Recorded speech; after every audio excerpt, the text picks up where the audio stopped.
सबसे पहले तो आपके चैनल को खूब खूब जोहार देंगे। आज हमारे प्रतापगढ़ जिले के भील प्रदेश वाहन चालक मोर्चा के माध्यम से जितने भी छोटे वाहन मालिक हैं और ड्राइवर हैं, उन्होंने यहाँ आकर के ज्ञापन दिया है। उसमें जो इनका दुख दर्द था वो ज्ञापन में उल्लेखित किया है। आज गांव के अंदर का संचालन नहीं हो रहा है, जिसकी वजह से लोगों का आज जो आने जाने का मामला है वो मामला डिस्टर्ब होता है। उस मामले को ये छोटे वाहन मालिकों ने संभाला है, वो चला रहे हैं। लेकिन उसमें दिक्कत ये आ रही है कि वो भाई घर से कोई सामान पिसवाने के लिए लेकर के आता है, या कोई मार्केट से कोई शक्कर लेके जाता है, कोई या और भी कोई सामग्री घरेलू ज़रूरतें होती है वो सामान लेके जाता है, तो वो पोटले में लेकर के जाता है। तो वो आज कैरियर हटवा देने से दिक्कत ये आ रही है कि उस सामान को रखने के लिए कोई जगह ही नहीं है टेम्पो।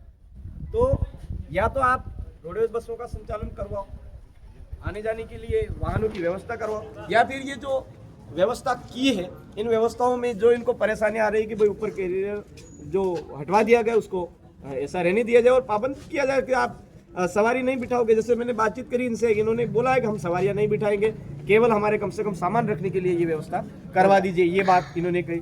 दूसरी चीज़ें हम भी देखते हैं, घूमते हैं तो, और इनका भी दर्द आया है कि जहाँ पर भी खड़े रहते हैं हर कोई हमको परेशान करता है। कभी बस आने, कभी के माध्यम से हमको परेशान किया जाता। तो हम इस समस्या से निजात पाने के लिए ये चाहते हैं कि हमारे टाटा मैजिक हो, चाहे कोई सी भी गाड़ी हो, उनके लिए एक स्थायी स्टैंड किया जाए। आज बोरी से, लिलिया से, ऐसे मार्गों से सालमगढ़ आते हैं तो बेचारे वो कहाँ खड़े रहेंगे, उनके लिए एक स्टैंड किया जाए। तो स्टैंड होगा तो कम से कम सवारी को भी पता रहेगा और जो टेम्पो चालक है उनको भी पता रहेगा, वो वहाँ पर निर्धारित समय पर खड़ा रखेंगे, निर्धारित समय वो सुनिश्चित कर लेंगे। ये चीज़ मांग रखी है।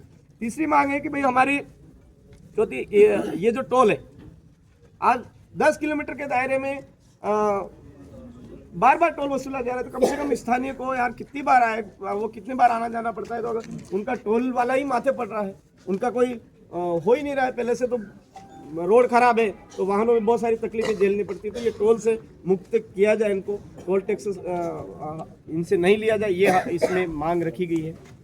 चौथी और पांचवी ये है कि भाई चाहे मालिक हो चाहे कोई भी जानबूझ करके कभी भी दुर्घटना नहीं करता है, लेकिन गलती से मतलब ऐसा असहयोगवश ऐसा हो जाता है, मान लो कभी ड्राइवर की मौत हो जाती है, कभी सामने वालों की मौत हो जाती है, तो ऐसे समय में सरकार की तरफ से मुआवजा राशि की प्रावधान है, उनके इलाज के लिए प्रावधान है, वो तुरंत उनको उपलब्ध करवाई जाए। ऐसा आज हमने ज्ञापन में उल्लेखित करके कलेक्टर साहब को दिया है। आशा है इस पर हमारी कार्रवाई होगी और जल्द ही हमारे लिए जो दिन रात सेवा प्रदान करने वाले जनता के लिए सेवा में खड़े जो ड्राइवर भाई हैं इनको न्याय मिलेगा, ऐसी आशा है। धन्यवाद। जोहार।